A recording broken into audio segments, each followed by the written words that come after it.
Dead by Daylight is now over 5 years old, and new players join the community every day, and for some reason, not all of them are rank 1 right out of the gates. Here are some mistakes that most rank 20 survivors make, but can be easily fixed. Generators. Now, everyone who's played the game for longer than an hour will probably tell you that you have to repair generators in order to win. However, at rank 20, a common issue players have is being able to find generators. As you play the game more, you will learn where the spawns for these are, so this problem should become less of an issue over time. But in order to learn at first, generators have large poles with lights on the end of them sticking well above where they are. So generally, looking higher up for these gens will help you find them if you are behind a jungle gym or taller loop. In the same vein, they also make a distinct noise when they have been worked on or are being worked on, so follow the noise. On indoor maps, finding generators can be tough, even for a seasoned survivor, so that's where the common perk, Deja Vu, really shines. It shows you the location of the 3 closest gens to each other when you load into the trial, or after a generator is completed. Following on from not being able to find gens is also free genning yourself. This is when you repair 4 generators, and the last 3 possible to repair are very close to each other, making it easy for the killer to defend as they are all within a short walking distance, and often have line of sight.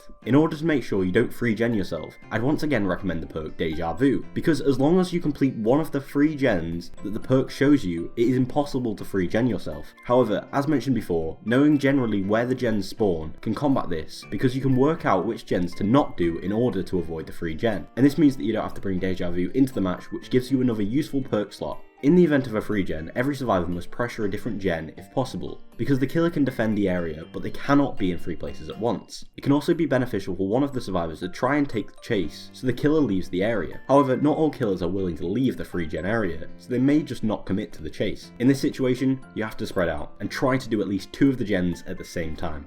Time management. During the trial, survivors will encounter the killer and begin a chase. Chases are the main mechanic, which buy time for survivors to complete all 5 gens. It is important that while someone is being chased, you are making good use of the time. The HUD will give you a lot of information. You can tell from the HUD when a survivor has been hit, downed, hooked, marked by Ghostface, and so much more. If the obsession is being chased, the claws around their picture will start to move. After someone has been hit, it almost always means that you are safe to do a gen or heal a survivor. However, you should be aware that if an injured survivor runs close to you while in the chase, the killer may switch targets, as making sure you cannot finish that heal or gen might be more beneficial than downing that survivor. If you are struggling with when to do certain actions, Bond and Empathy can be useful for beginners in knowing where survivors are being chased. Also, it's important that you know when it is appropriate to run. Generally, newer survivors do not run at all, because they think scratch marks are an issue. A pretty good rule of thumb is that if someone's being chased, or you know that the killer is on the other side of the map, it is safe to run, but we'll touch on that in a little second. However, we cannot talk about running without mentioning sprint burst. Often people walk from gen to gen, never using their sprint burst in order to save it for when they see the killer.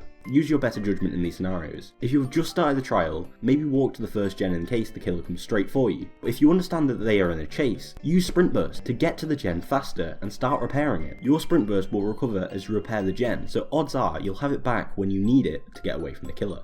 Spatial awareness. When working on a generator, or doing anything really, it is important to know where the killer and other survivors are. If you are being chased by the killer, keeping track of them by looking behind you every now and then can help to prevent mind games, and also allow you to make decisions on which areas are safe to run to. Also, while being chased, a good skill to learn is to be aware of dead zones in the map, with few pallets and windows, and to be aware of which generators your teammates are working on. Running the killer next to a gen, which has lots of progress or is being worked on, can give the killer much more control of the area, as they can make sure nobody can repair it, while also continuing to chase, with relative ease. If you hear the heartbeat of a killer, try to identify where they are coming from using your knowledge of where they last were. You can also be aware of things such as crows flying up to identify that someone is in that area, either a survivor or a killer. Perks such as Empathy and Bond can help you keep track of your teammates, and Alert or Dark Sense can give you info on where the killer is.